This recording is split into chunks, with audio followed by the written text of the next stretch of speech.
Hello friends, આજે આપણે બનાવીશું રવાના લાડુ અને એ પણ ફક્ત 2 ચમચી ઘીથી જ. અને આપણે આમાં ચાસણીનો પણ ઉપયોગ કર્યો નથી મિલ્ક પાવડરનો ઉપયોગ કર્યો. આપણે આ લાડુ ફક્ત ઘરની અમુક વસ્તુમાંથી જ બનાવ્યા છીએ અને આને બનાવવા ખૂબ જ ઇઝી છે. તો ચલો બનાવીએ. હવે આપણે રવાના લાડુ બનાવવા માટે મેં અહીંયા 1 કપ જેટલો રવો લઈ લીધો છે. એ જ કપથી 3/4 કપ જેટલી મેં ખાંડ લીધી છે, એટલે કે આ કપથી પોણો કપ જેટલી મેં ખાંડ લીધી છે. અને 1/4 કપ જેટલું જે ટોપરાનું છીણ આવે ડ્રાય કોકોનટનું એ લઈ લીધું છે. અને હવે આપણે સૌથી પહેલાં ખાંડને દળી લઈએ. હવે આપણે ખાંડ એડ કરી દીધી છે મિક્સર જારમાં. તમારે જો ખાંડની બદલે સાકર એડ કરવી હોય તો તમે એ બી એડ કરી શકો છો. અને હવે આપણે એની સાથે થોડી એલચી લઈ લીધી છે અને થોડું જાયફળ લઈ લીધું છે. જાયફળનો ટેસ્ટ લાડુમાં એકદમ સરસ આવશે, એટલે આપણે એ બંનેને ખાંડની સાથે જ ક્રશ કરી લેશું. તમે જોઈ શકો છો એકદમ સરસ આપણી ખાંડ દળાઈ ગઈ છે. અને હવે આપણે લાડુ બનાવી લઈએ. હવે સૌથી પહેલાં મેં અહીંયા પેન લઈ લીધું છે. એમાં આપણે 2 ટેબલ સ્પૂન જેટલું ઘી લઈ લેશું. આપણું ઘી સરસ ગરમ થઈ ગયું છે, તમે જોઈ શકો છો. હવે આપણે એમાં થોડા ડ્રાય ફ્રૂટ્સમાં બદામ અને કાજુ અને થોડી મેં કિસમિસ લઈ લીધી છે. તો સૌથી પહેલાં આપણે કાજુ અને બદામ બંનેને થોડા આમાં ઘીમાં તળી લેશું.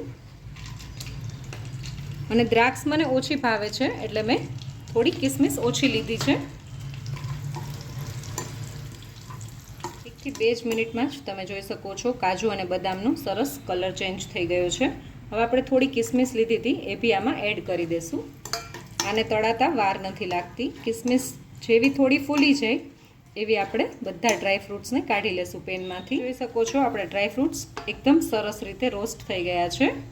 હવે આપણે આને નીકાળી લઈશું. હવે આપણે એ જ પેનમાં બિલકુલ ઘી ઉમેર્યા વગર જે આપણે રવો લીધો હતો એને આપણે શેકી લેશું. આપણે આ રેસીપીમાં ખૂબ જ ઓછા ઘીનો ઉપયોગ કરી રહ્યા છીએ. તમારે જો આમાં થોડું 1-8 ચમચી થોડું વધુ ઘી એડ કરવું હોય તો તમે એ બી કરી શકો છો, પણ હું અત્યારે ફક્ત આટલું જ ઘીનો યુઝ કરી રહી છું. અને આપણે આપણા રવાને 4 થી 5 મિનિટ સુધી સરસ રીતે શેકી લેવાનો છે.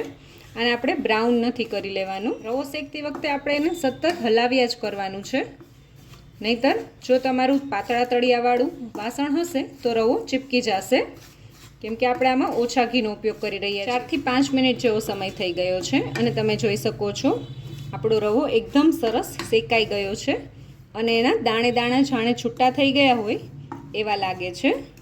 જો હું તમને નજીકથી બતાવું રવો.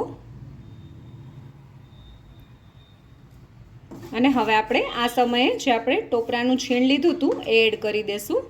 એને આપણે વધુ વાર નથી શેકવાનું, એને આપણે ફક્ત 1 થી 2 જ મિનિટ સુધી શેકવાનું છે.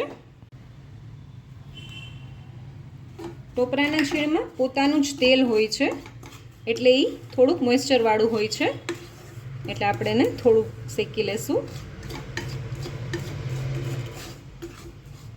1 થી 2 મિનિટ થઈ ગઈ છે. હવે આપણે ગેસની ફ્લેમ સાવ સ્લો કરી દેવાની છે, સાવ લો ફ્લેમ ઉપર.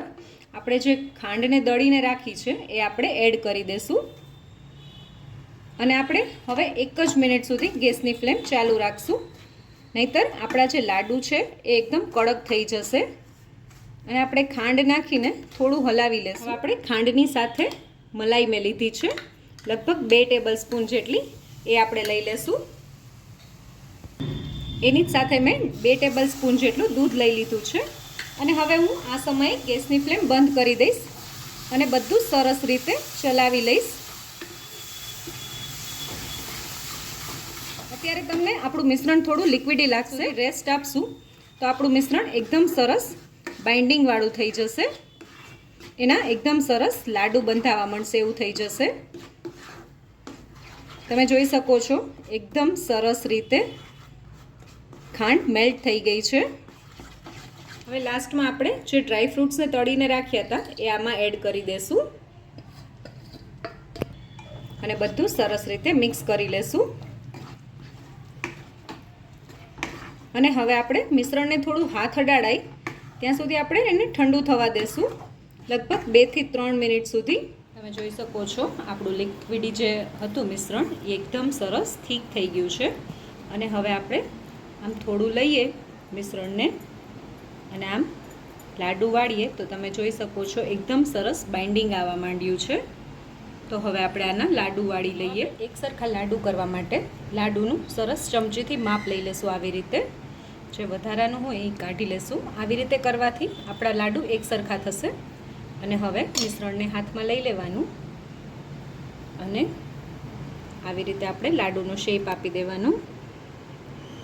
લાડુની ઉપર આપણે આવી રીતે કટ કરેલી બદામ આપણે રાખી દેશું.